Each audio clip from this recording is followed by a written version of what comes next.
అది మన చూపులో ఉంటుంది.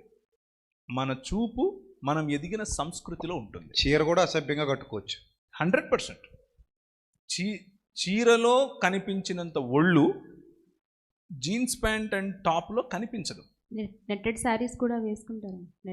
నెట్టెడే అవసరం లేదమ్మా. మామూలు చీర, పట్టు చీరలో కూడా ఒళ్ళు చూపించాలనుకుంటే ఒళ్ళంతా చూపించవచ్చు. అలా కట్టుకుంటారు కూడా చాలామంది. సో చూసేవాడి దృష్టి దగ్గర మ్యాగ్నెట్ ఆపాలి, కానీ ఒకరి వస్త్రధారణ పైన మన కంట్రోల్ ఏంటి అన్నది నా అభిప్రాయం. నాకు బైబిల్లో నుంచి ఇదే అర్థమైంది. దానికి ఉదాహరణ దానికి ఒక ఎక్స్టెన్షన్ చెప్తాను. మీరు ఇంతవరకు చెప్పారు గ్రామాల్లో అంటే రేపులు జరిగేదానికి కారణం బహుశా 1% ఇది కూడా అయి ఉండొచ్చు అని.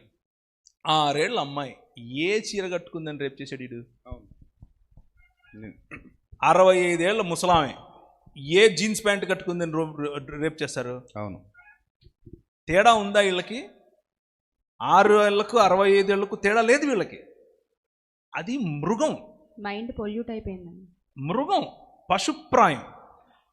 పశువులాగా బతికేవాడికి 6 నెలల అమ్మాయిలోను 60 ఏళ్ళ అమ్మాయిలో 60 ఏళ్ళ ముసలావిళ్ళలోను లేకపోతే 65 ఏళ్ళ ముసలావిళ్ళలోను తేడా కనిపించదు.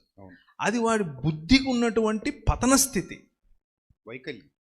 ఆ పతన స్థితిని తీసుకొచ్చి ఒక స్టాండర్డ్ చేసి వాడెవడో అలా ఉన్నాడు కాబట్టి నువ్వు అలంకరించుకోవద్దు అంటే ఎలా? అలా తప్పు. అలంకరించుకోండి. స్త్రీల గురించి చెప్పినటువంటి ఒక చక్కటి మాట ఏంటంటే, వీరు యెరూషలేము నగర కొరకు చెక్కినటువంటి మూల కంబముల వరే ఉన్నారు అంటాడు. కుమార్తెలు, యెరూషలేము కుమార్తెలు మూల కంబములు అంటే ఏమిటి? అంటే బలంగా ఉంటాయి, సొగసుగా కూడా ఉంటాయి. నగరమునకై చెక్కబడిన కదా. సొగసుగాను బలంగాను ఉండేటటువంటి సమాజంలో ఉన్న స్త్రీలను మనం తయారు చేయాలి. జీన్స్ ప్యాంటు టాప్ ఒకవేళ నువ్వు పుట్టి పెరిగినటువంటి సంస్కృతిలో అది కొంచెం నూతనం అవ్వచ్చు, భిన్నం అవ్వచ్చు. భిన్నమైనప్పుడు అందరి కళ్ళు నీ మీద ఉంటాయి. నీ వస్త్రాలంకరణ అందరి కళ్ళు నీ వైపుకు తీసుకోవడం కోసం అయితే నిన్ను నువ్వు పరీక్షించుకోవాలి. ఈ రూల్ ఒక్కసారి, ఈ నియమం ఒక్కసారి ఆలోచించండి. అందరి కళ్ళు నా మీద ఉండాలి అన్న ఆలోచనతో వస్త్రాలంకరణ నువ్వు చేసుకుంటే నిన్ను నువ్వు పరీక్షించుకోవాలి. ఒకసారి నీ వైఖరిని ఒకసారి పరీక్షించుకోవాలి. ఇది కేవలం స్త్రీలకే కాదు, పురుషులకు కూడా, ఎవరికైనా.